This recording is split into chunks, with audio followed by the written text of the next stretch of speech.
Hi everyone, today I am sat down with Oliver Freeston, the Reform UK candidate for the constituency of Great Grimsby in Cleethorpes.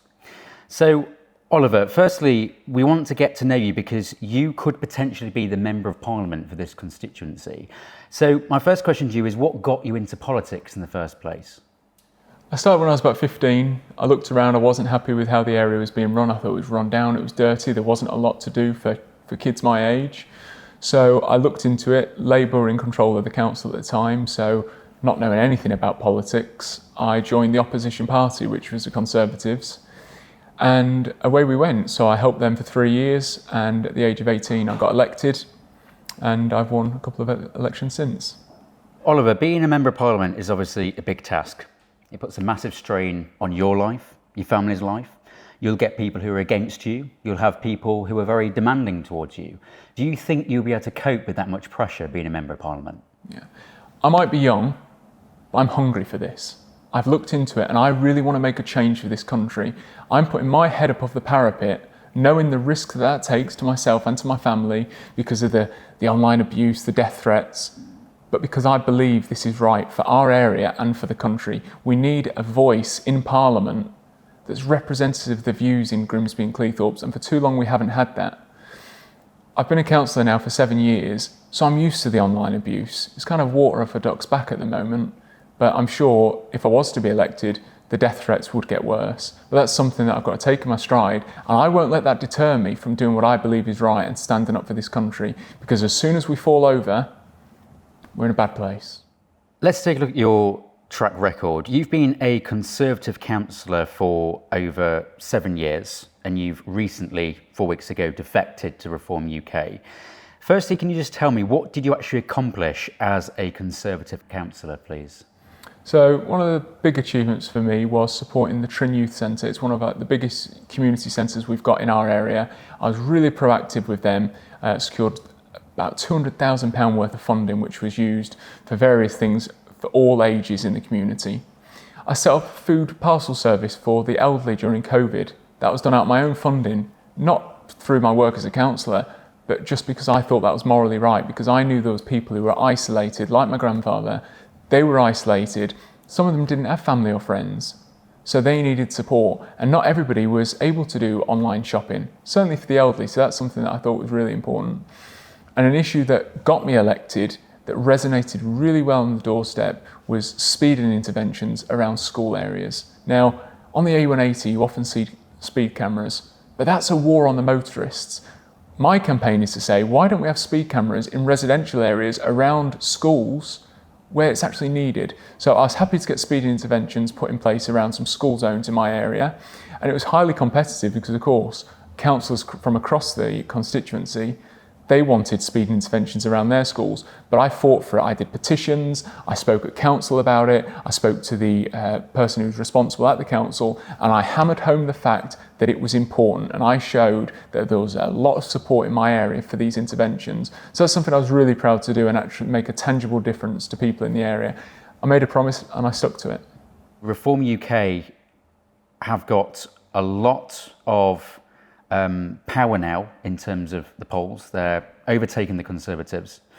Now, my question to you is, you've been a Conservative councillor for 7 years. Why did you decide to jump ship? Did you jump ship because the going got tough and you thought you'd had an opportunity to join Reform? 3 words: country comes first. And if Reform stop representing my values for this country, I'll leave Reform as well. Make no doubt about this. I will represent my country before any political party. The Conservative Party no longer represent the majority of the people in this country. You look at 2019 Conservative voters, they're all deserting them because the Conservative Party have left them. We've not left the Conservative Party, they've left us. And I'm afraid I couldn't in good conscience knock on doors and say, vote Conservative for 5 more years of the same. We're at 14 years of a Conservative government. Each Conservative government successively have said, we're going to get immigration down. They failed. The economy, they're failing on. Yes, they've had difficult things to deal with like COVID, but at the same time, we've had scandal after scandal. Just yesterday, I read in the newspaper, £1.3 billion worth of PPE during COVID has been destroyed, not used. You read about the other scandals where cronies were getting awarded contracts during COVID for their friends. It's totally wrong. You look at the betting scandal now. I'm glad to be out of these major two parties which just seem to be embroiled in scandal after scandal. Only Reform at the moment, and I say at the moment because we've not seen them in government, but they are representative of the people of this country and the people that I'm speaking to. I mean, it's really easy to, give all these promises to people on the street. You can go on the street and tell them you're going to do this, you're going to do that, you're going to lower taxes. And it's very easy to make them promises, because let's face it, Reform UK are not going to create the government, are they? No, Labour are going to make the next government. But what we've got an opportunity now is to elect a strong opposition. The Conservatives aren't capable of that because they're not even capable of supporting their own candidates. There's so much infighting, they're not united. We need a Reform opposition that will stand up for the people of this country. The strong Reform vote has meant that the opposition to the Labour Party is going to be extremely small. The success of Reform are going to stop Conservatives from getting their seats. And it's going to allow Labour to get a huge majority, huge power. Are you happy with that? Labour are on for a majority anyway. They was on for a massive majority before Reform started increasing in the polls. And that's because the Conservatives are so unpopular. And for too long, our country has been a two-party system. Now, we're not just taking votes from the Conservative Party. We're taking votes from the Labour Party. People who have voted Labour before, not because they like Labour, just because they hate the Conservatives so much more. So we are now a party where people can identify with and vote for, not just because we're less bad than the others, but because they actually like our policies. Okay, let's go on to some of the policies now. Now, your campaign, if you look on your social media campaigns, if you look at what Reform policy is prioritising, it is heavily invested into controlling immigration. Now, when you talk to people on the streets from Grimsby and Cleethorpes, are they that interested in immigration, or is it a non-issue to them? Immigration is a huge issue. Immigration affects every single part of our lives. I'm a young man, I'm trying to get on the housing ladder. We had 685,000 net migration into this country last year. It's simple supply and demand. If you've got more people coming in and you're not building the houses to meet that demand, then rent prices will go up and house prices to purchase them will go up. You can't see a doctor. There's more people in the country. It's not a great surprise. This isn't about race or anything like this. This is simply a numbers. This is a numbers game. If you've got more people in the country going for the same services, then you're going to struggle to access them. Can you tell us clearly now what Reform UK's immigration policy is? Because over the years it's changed slightly. What is it now? Okay, simply, Reform wants smart migration. So that means we still want to bring in nurses, doctors, physicians, dentists, and the like, people who are actually going to benefit this country and add something to it. So for Reform, we want to freeze migration with an exception for frontline NHS and social care staff. That will ensure that we can still provide services from the NHS, but with now an eye on the next 10, 15 years, which successive governments have failed on training our own homegrown medical students. But it's not just about medical students. There's people who can come into this country, foreign investors, which we welcome. People who are going to come in and invest money into the country, welcome it. You look at Australia, their immigration system, around the world, notoriously respected because it's strong but fair for the Australian people. That's what we need. When I talk to my friends and family personally, I have people in my family who are voting Lib Dem, Conservative, Reform, Labour. When I talk to those people, especially people who are pro-Labour, I ask them about immigration. And to me, they say they're not concerned about immigration. In fact, there are some of them who say they would quite happily have an open door immigration system. Now, my question to you is, the Conservatives have an immigration policy, Labour have an immigration policy. Why specifically is your immigration policy better than the alternative parties? You say the Conservative Party have got an immigration policy. I'm struggling not to laugh at that one. We had 14 years of them saying we're going to reduce immigration. It's gone up. Year on year, it's gone up. So the Conservative Party haven't got an immigration policy, have they? Labour Party, they want open door immigration. That's in their ethos. That's their ideology. So to people in your family who say that they want more immigration, then vote Labour. But if you want smart, controlled migration that's going to benefit this country, then vote reform, because that's what we're advocating for. We want to make legal migration routes easier and simpler. I've got friends who have come to this country from abroad and it's very difficult to get a visa. I've got friends who are supporting my campaign who are immigrants to this country, and one of them has been here 10 years, and he said, I'm supporting reform because I think it's a kick in the teeth that somebody can come illegally to this country and get all the benefits and the support and the hotel and all the like, whilst I paid X amount of thousands of pounds, NHS contributions year on year doing it the legal route. You can understand why legal migrants to this country aren't happy, just like we're not. So are you finding a lot of support from legal immigrants who have come to this country are supporting reform? Absolutely, because they know the legal migration route has been difficult for them, but people shouldn't just be allowed to break the law and enter the country illegally. And their home country, they wouldn't like it if people did it to their country. People understand that the first duty of a government is to protect their borders, and it's failed. Grimsby is one of the most deprived areas in the UK, as you know. What are you specifically going to do to help people on lower incomes who are either in poverty now or are on the poverty line? 35% of children in Grimsby live in poverty.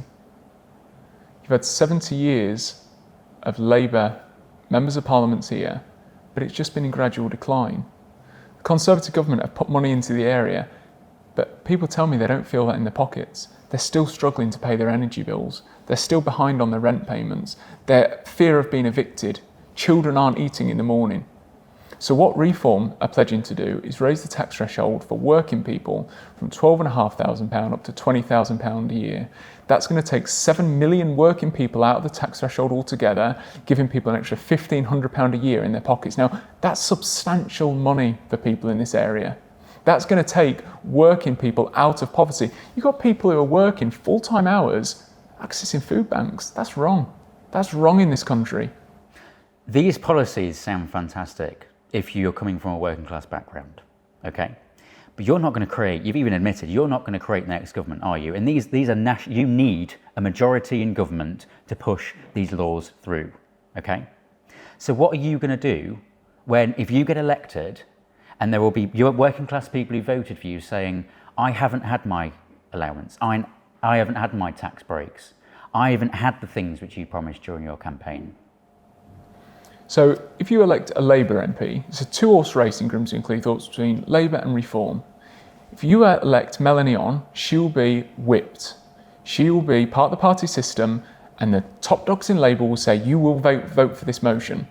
But if you elect me, if I like the government's motion and it's beneficial for this area, I'll support it. I will stand up in Parliament and put a motion forward that we raise the tax threshold from £12,500 to £20,000. Now, if the rest of the MPs, if the rest of the country, if other Labour MPs have the backbone to support this policy which will affect and benefit the lives of so many people across the country, then fantastic. But if they don't, then that's an indictment of the Labour Party, isn't it?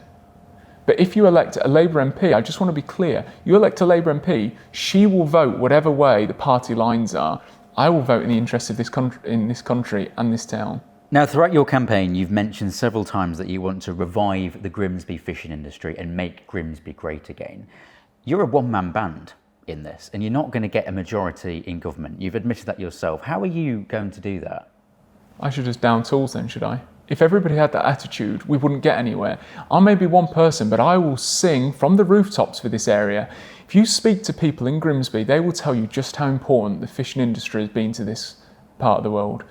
People's fathers, forefathers, they've all worked in the fishing industry. And so if I can bring back the industry, I absolutely will. I've gone down to the docks, I've spoken to the fish merchants, and they've said it's possible. We need to stop EU fishers from taking our quotas. We've got foreign super trawlers coming in. We need to be taxing them more. We need to be setting up stronger licensing to stop them. We need to be encouraging British trawlers to get British fish to be processed in Britain, in Grimsby, like the good old days. That can be done by giving tax breaks to processors like Birdseye, Ross Young's, that we've lost. We've lost them. They were major employers in our area. We've heard all this through the Brexit campaign, as you know. We were given these promises about bringing back the fishing industry, stopping immigration, The Conservative Party promised it. The Brexit campaign promised it. Why hasn't it been done? Because they fell over to Europe. They didn't implement Brexit correctly. The opportunities we had, the opportunities we were promised, they've not come to fortune because the deals that were negotiated, they're not fit for purpose. Because the Conservative Party is so divided. They've got Remainers, they've got Leavers, and in order to push a deal that they negotiated with Brussels through, they had to meet somewhere in the middle. Are you saying that Reform UK don't have people within the party which disagree with each other on certain subjects? Or are you saying that they are pretty much united on every issue? Reform are very united. Reform are extremely united. I've been a member of this party now for 4 or 5 weeks, and it's like we're all singing off the same hymn sheet. Whereas in the Conservative Party, they used to be proud that it was a broad church, but it was too broad because you had people far right, a bit too right, and you had people far left, a bit too left, and they would try and amalgamate in the middle, but the policies were wishy-washy. It's why the country's in the state it's in now. It's why the Conservative Party aren't united and there's so much infighting. So because of that, do you feel as though the other parties have a lack of vision? I don't want to slate the other party. I'm not saying it's necessarily a lack of vision. It's that they're not united. The British people want us all to pull together and get one outcome that's best for the country. We've all got different views on how it's done. I'm standing up for the views that I believe in, and if people elect me, that means they've got confidence in them views too. I want to put our area first, I want to put our country first, I want to put our people first. They're my 3 priorities. I won't make no excuse about that. I won't apologise for putting my people first. If you get elected as Member of Parliament, how different do you see Grimsby and Cleethorpes in 5 years' time? How different will it be? People will be proud to live here. People will look at me and say, well, if the MP can stand up in Parliament and say these words, then we can. People will be empowered to have freedom of speech again. People will be proud to fly the Union Jack, to fly the St. George's flag, because at the moment, people fear doing it because of persecution. But my vision for Grimsby and Cleethorpes specifically is to have an area where people are thriving, people are in employment, employment is paying.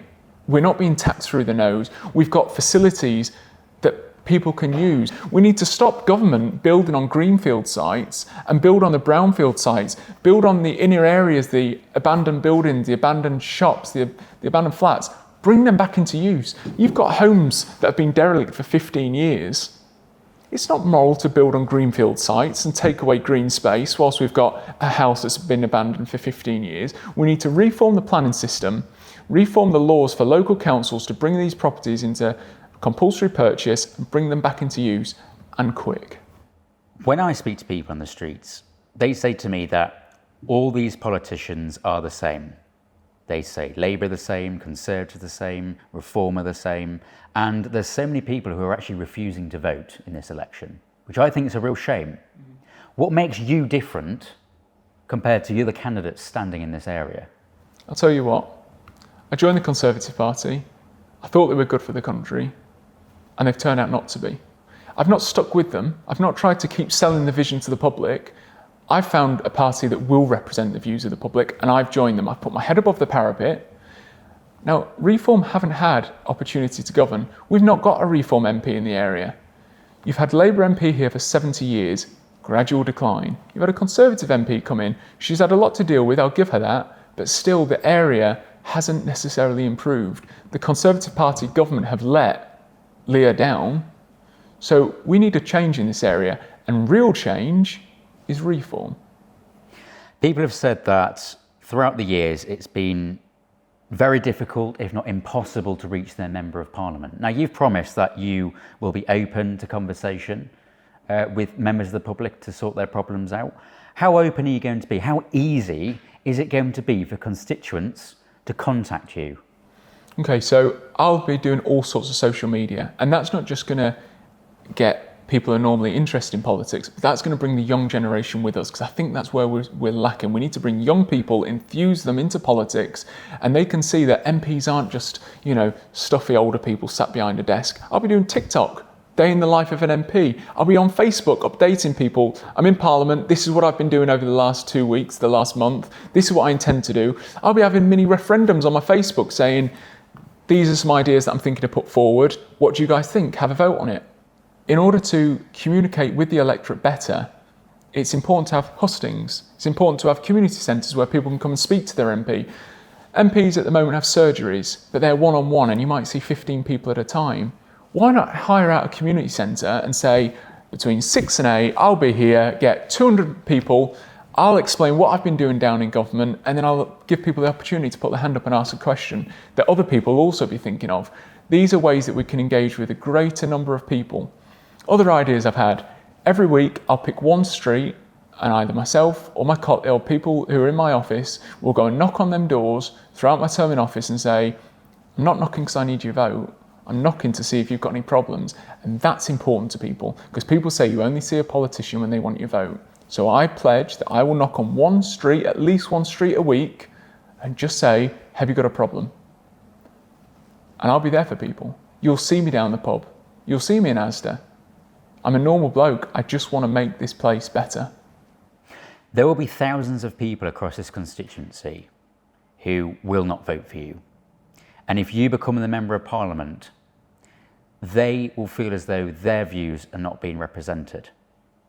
How are you going to assure them, the Labour supporters, the Green Party supporters, the Conservative supporters who haven't voted for you, how can you assure them that you're going to be a voice for them as well and not just the people who voted for you?